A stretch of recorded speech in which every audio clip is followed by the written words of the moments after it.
Desde los albores de la humanidad han existido diferentes culturas en todos los rincones del planeta, comunidades que buscan subsistir y tener una vida cómoda. Lamentablemente, no siempre todos alcanzan esa comodidad porque su territorio no les dio suficientes recursos, como los vikingos, por simple codicia, ansias de poder, o porque se ven atacados por otros que perturban su paz inicial, como los nativos americanos. Así, los humanos necesitaron crear defensas de entre ellos mismos para subsistir, guerreros que atemorizan a sus enemigos de manera que pudieran alcanzar sus objetivos. Y a través de la línea temporal de la historia humana, diferentes tipos de combatientes han luchado y sido temidos. Estos han quedado marcados en la historia, recordados como modelos a seguir para cualquier soldado. Pero, ¿cuáles fueron los más temidos? ¿Y cuáles los más eficaces entre todos ellos? Los espartanos, por ejemplo, ya han sido insignia de la eficacia varonil y el coraje en el campo de batalla, sobre todo desde aquella película dirigida por Zack Snyder, publicada en el 2007, que representaba a estos griegos como guerreros muy capaces y valientes. Tomemos este ejemplo por un momento, pues la película los retrata como guerreros casi inhumanos con habilidades extraordinarias. Solo 300 de ellos contra 250.000 persas. Para ser sinceros, las verdaderas fuentes aseguran que habían entre 6.000 a 20.000 soldados griegos allí en las Termópilas luchando. Y por otro lado, esta batalla nunca se planeó como un suicidio. La sociedad espartana tenía una cierta fama de criar soldados. Sus ciudadanos varones eran criados desde los 7 años por el Estado en las barracas de los soldados, soldados que en un futuro formarían el núcleo del ejército espartano, los famosos hoplitas espartanos, una de las mejores unidades de falanges en toda Grecia, de los mejores soldados que existían en los tiempos antiguos. Pero los espartanos no eran temidos por esto, ellos no eran los únicos que tenían buenos soldados. Además, el ejército espartano no era en sí muy grande, la verdad era muy pequeño en comparación con otros, más que nada porque la población espartana real era muy estricta para aceptar a sus ciudadanos, por lo cual había muy pocos ciudadanos espartanos reales. El grueso de su ejército era conformado por los hilotas y las sociedades que vivían en territorios dominados por esta ciudad-estado. Solo dejemos en claro que los hoplitas espartanos no eran las únicas unidades de su ejército, por las cuales la cultura popular piensa que eran temidos. No, ellos también tenían escaramuzadores hilotas, infantería ligera y un pequeño contingente de caballería muy débil. Los espartanos eran más bien respetados que temidos y admirados por sus capacidades tácticas en la guerra. Incluso duraron un periodo de cerca de 150 años sin sufrir derrotas muy grandes. Los 300 que se quedaron en las Termópilas y murieron allí fueron acompañados por otros soldados griegos. Su objetivo verdadero no era quedarse allí a morir, sino más bien dar tiempo al resto del ejército griego para que reuniera fuerzas. Sin embargo, los espartanos supieron tomar ventaja de la leyenda que se creó, pues no solo murieron allí soldados espartanos, sino también su rey, quien fue el que dio la orden de quedarse, y en un futuro serían recordados como una sociedad militar con un aura de invencibilidad. Durante muchos años, los espartanos sacaron provecho del mito, y en muchas ocasiones el miedo a sus fuerzas les permitió ganar sin tener que luchar una batalla, interviniendo solo cuando sus intereses estaban en juego, por lo cual también gran parte del temor a los espartanos provenía de una leyenda que no fue tan cierta como la hacían ver.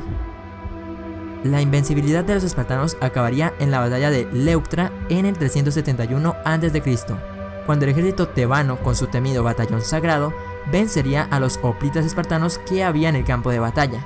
Este batallón sagrado tebano estaba conformado por, curiosamente, 300 de los mejores hombres del ejército tebano, hombres homosexuales con pareja, por lo cual habían 150 parejas de amigos. ¿Por qué eran tan temidos y eficaces que vencieron al legendario ejército espartano? Bueno, este contingente de valientes hombres fue creado teniendo en mente que fueran todos amantes, porque aparte de ser muy buenos ya en su oficio, serían también aún más feroces en batalla, puesto que cada uno de ellos estaría luchando incansablemente por proteger a su amado de la muerte. Y no solo eso, los hombres no querrían que sus parejas les vieran parecer humillados o por perder contra el enemigo. Por esto eran tan feroces y temidos, porque, en palabras de Plutarco, la unión entre amantes aumentaba su capacidad combativa. Pero no solo fue su amor lo que les hizo sobresalir como uno de los tipos de guerreros más temidos del mundo clásico, fue también su profesionalismo, puesto que aunque estos hombres no estuvieran en guerra, seguirían entrenando y fortaleciéndose a diario. Y es que este batallón permaneció invicto hasta su final cuando se enfrentaron a las falanges del poderoso ejército macedonio de Filipo II, padre del que una vez sería conocido como el más grande conquistador de todos los tiempos, Alejandro Magno. Esta fue la famosa batalla de Querona, donde los 33 años de invencibilidad del batallón sagrado también acabaron. ¿Y qué de especial tenía el ejército macedonio no solo para acabar con estos 300 guerreros y la hegemonía de Tebas en Grecia, sino también para lograr junto con Alejandro conquistar tanto? Pues seguro que una de las unidades claves de su ejército fue la falange macedonia con sus zarizas, largas picas de 6 metros que eran usadas por las falanges macedonias en el campo de batalla. El gran Filipo II inventó estas varas de 6 metros y la formación que debía seguir cada contingente de falanges para ser conocida como una de las mejores unidades de infantería que el mundo jamás haya visto. Pero la magia de la falange consistía no solo en su nueva arma, la zariza, sino también en su formación. Cada sintagma de falanges consistía en 16 columnas con 16 filas de falangistas. Los soldados en las primeras líneas mantendrían sus picas en forma horizontal para así detener las cargas de los enemigos, cosa que era muy mortal en especial para la caballería. Las filas hacia atrás irían sosteniendo sus zarizas con un ángulo de inclinación que aumentaba gradualmente fila por fila hasta que éstas quedaran en la última fila en forma vertical. Esto hacía que cada cuerpo o sintagma de falangistas se vieran con una formación que recuerda al puercoespín. El historiador griego Polibio en sus historias cita lo siguiente: los hombres alineados más allá de la quinta fila no pueden utilizar sus zarizas para golpear al enemigo.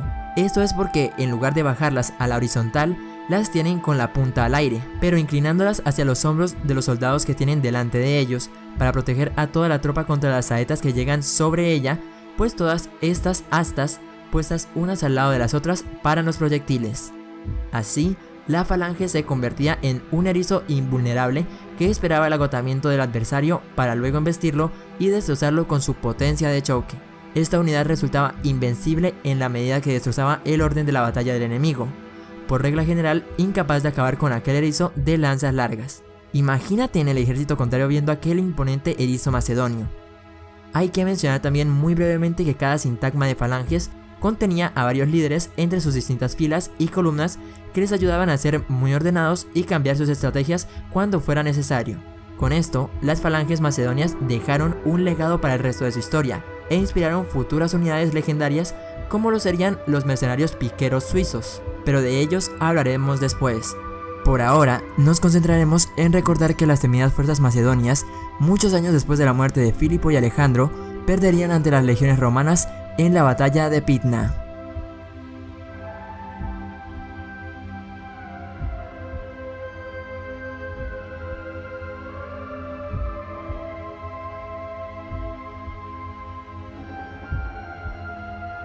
El ejército romano fue el martillo que llevaba Roma para impactar a sus enemigos y a los pueblos que querían conquistar.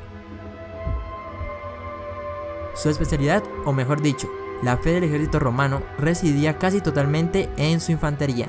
No prestaban especial atención a sus unidades de caballería o arquería. Pero fueron las tácticas militares, las formaciones, la flexibilidad, la maniobrabilidad y el orden que hizo de este cuerpo de hombres un ejército temido y legendario. Esta disciplina militar romana hizo que su organización les pudiera ganar a los desorganizados pueblos bárbaros y demás ejércitos. Además, también había otro factor que fortalecía la eficacia de los legionarios romanos, y era el hecho de que sus soldados eran 10% soldados y 90% obreros. La mayor parte del tiempo la pasaban marchando, talando árboles, cavando trincheras y construyendo fuertes. Cuando estaban en campaña, los romanos construirían un campamento bien fortificado para descansar diariamente y lo quemarían posteriormente para que ningún enemigo pudiera usarlo después. Pero paremos aquí un momento para aclarar algo. Los legionarios romanos, como se les recuerda en la cultura popular, existen oficialmente desde las reformas de un cónsul llamado Cayo Mario. Resulta que antes, para entrar en el ejército romano, se tenía que tener algo de riqueza, tierras y pagar por tu propio equipo como soldado. Con las reformas marianas, en cambio, el Estado empezaría a cubrir todos estos gastos de manutención y equipamiento, dándoles espacio a los ciudadanos, incluso más pobres, de entrar en las filas legionarias. Además, desde ese momento, los soldados serían profesionales que entrenarían constantemente y estarían dispuestos en cualquier momento para la batalla. Antes de eso, los soldados eran ciudadanos que, cuando se requería, eran enlistados para una batalla, no estaban preparados para el combate como tal. Ahora, el ejército romano era temido en general por todo lo que he dicho: su orden, disciplina y buena preparación. Por esto, la clave del ejército romano en batalla era su extrema organización, y siempre que el enemigo luchaba contra los romanos a su manera, estos últimos ganarían. En el campo de batalla, el objetivo de la legión era sostener las hordas de enemigos que llegaban a ellos. Los romanos solo sostenían y luchaban hasta que encontraban un punto débil. Entonces, así destruirían la formación del ejército enemigo. También hay que agregar que su equipo de combate le daba al legionario gran efectividad. Sus largos escudos rectangulares les ofrecían una protección masiva, y la lórica, además de buena protección, les daba gran flexibilidad, y etc. Se podría hablar mucho más del gran ejército romano, de muchos detalles, pero creo que ya he dejado claro el porqué de su efectividad y el por qué se les temía. Los mongoles, por su parte, eran y han sido a través de la historia de la guerra uno de los ejércitos más temidos y efectivos de su época, tanto así que llegaron a crear el segundo imperio más grande de toda la historia. El hito del imperio mongol, por su parte, se debe a varios factores. Uno de ellos, y tal vez el principal, sin el que no se podía haber iniciado todo esto, fue el plan de Genghis Khan, de unir todos esos clanes mongoles que se peleaban entre ellos, bajo un mismo motivo. Así de simple. Si no fuera por este hombre y del orden que les dio a sus soldados, probablemente no hubieran alcanzado lo que alcanzaron. Esta horda de guerreros tártaros eran bastante temidos, pero ¿será por sus habilidades magníficas en batalla? Sin temor a equivocarme, puedo decir que los mongoles eran grandiosos haces de la arquería y la equitación. Por supuesto lo eran, desde su infancia aprendían a hacer todas estas cosas, y cuando se formó el imperio mongol, los khanes se aseguraron de advertir a sus comandantes de entrenar continuamente a sus hombres para cualquier situación, para que siempre estuvieran en forma, e incluso les enseñaban formaciones y estrategias de batalla a sus guerreros. Toda esta habilidad, combinada con la rapidez de sus caballos chaparros pero resistentes, les ayudaban a ganar una batalla tras otra. Sin embargo, esos guerreros tan temidos solían evitar en lo posible el combate cuerpo a cuerpo. No eran tan buenos y no tenían las armaduras de los caballeros europeos, pues los soldados del Khan precisaban más de habilidad y rapidez que de fuerza. Por ello, muchas de sus estrategias consistían en engañar al enemigo, como la conocida estrategia de fingir una retirada. Así, cuando los enemigos se lanzaban a perseguirlos, los soldados mongoles volvían a dar la vuelta y aprovechaban la confusión para rodearlos y lanzar una lluvia de flechas sobre ellos. Mientras los europeos cultivaban y hacían arte o demás, los mongoles preparaban un ejército. Los pueblos conquistados por este imperio normalmente no tenían soldados listos para la batalla, sino más bien una milicia que era llamada a defenderse cuando era necesario. Pero la clave para inspirar pavor en los diferentes pueblos que iban a conquistar seguramente era el resultado de la guerra psicológica que usaba Genghis Khan. Los mongoles le dejaban claro a los pueblos que tenían la posibilidad de rendirse y pagar tributo al imperio. De lo contrario, esas villas serían quemadas y masacradas por la horda mongola. Solo los artistas, ingenieros y sabios de la ciudad podrían seguir viviendo para trabajarle al Khan, y a los demás supervivientes de la masacre se les permitía huir para contar de los horrores a otros pueblos, lo que resultaba para el imperio mongol muchas veces en próximas rendiciones a su imperio de parte de diferentes poblaciones que les temían por la popularidad que ganaron con su salvajismo extremo. Por ahora dejaremos hasta aquí. En el próximo video trataremos a otros guerreros más modernos o más recientes que los tratados aquí. El objetivo de estos videos históricos es intentar dar a conocer hechos curiosos de la historia en general y a la vez culturizarnos en aspectos interesantes de la misma, como lo es la guerra para nosotros. Y oye, no olvides comentar cuál guerrero crees que se debería incluir por su eficacia o el miedo que infundía. Nos vemos hasta la próxima.